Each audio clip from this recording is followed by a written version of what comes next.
que s'ha fet és identificar espais municipals, públics de la ciutat que es poguessin transformar en espais per a la creació en funció de les necessitats dels diferents creadors. Hi ha l'espai de la Fabricoats, que dins d'aquest projecte d'espai de fàbriques per a la creació seria l'espai més important, no? Més important perquè és el més gran, el més ampli, i doncs perquè clar, el que es vol és que sigui un node central d'aquesta xarxa. Un dels requisits també que es demana és que aquests centres de creació tinguin una relació amb el seu entorn bastant directa.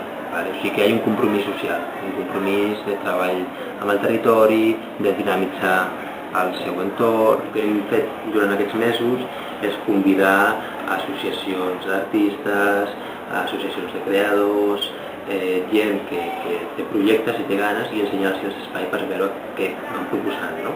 Que és el que van veient que podrien ells fer servir, perquè el que no volem és que una persona aquí tancada pugui decidir el que ha de ser, sinó que pensem que ha de ser una cosa que es vagi formulant entre tots. Aquesta és la primera proposta, que era com una primera base, que ens ha servit una miqueta com a base, però que està canviant i llavors això variarà molt del que serà el projecte definitiu. Vale?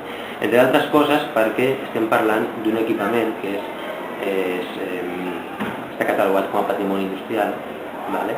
Amb la qual els canvis que pot patir són petits, vale? Perquè és una peça d'un valor històric i patrimonial bestial. No? La nau L, la Fàbrica 1, no serà un equipament que donarà un servei exclusivament i directament al territori de Sant Andreu, sinó que el que vol ser és un equipament de referència a nivell de ciutat.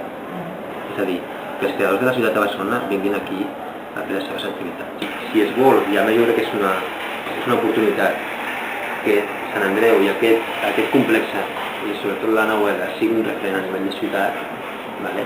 Doncs el que s'ha d'intentar veure és com això atrau, és un pol d'atracció per la resta de gent de Barcelona. Aquí la gràcia és trobar aquesta interrelació entre el local i el supralocal, no? Entre el que és el propi país de Sant Andreu i el que és propi per la ciutat. No? Llavors una mica jo crec que aquí la clau és com fem que aquesta interrelació sigui fructífera per totes les parts. Aquest és el repte. Però jo no crec que sigui un repte més complex que els altres dos. O sigui, aquí hem de tenir en compte que aquest serà un espai ben dotat i les mancances a nivell creatiu de la ciutat són molt grans. Vale? Llavors aquí també s'ha d'intentar que tot el sector creatiu dins de la ciutat comparteixi una mateixa proposta, un mateix projecte, i això també és molt complex. Qui seleccionarà aquests artistes? Si no ho gestiona directament l'Ajuntament, sinó que ho gestiona a través d'una nova entitat, doncs potser serà aquesta nova entitat, potser serà una comissió artística dels artistes que participin aquí, que es reuniran per fer la selecció. Hi ha moltes possibilitats, o sigui, aquí les alternatives són bastant diverses. I en el cas de la Fabricoats encara no s'ha decidit quina serà.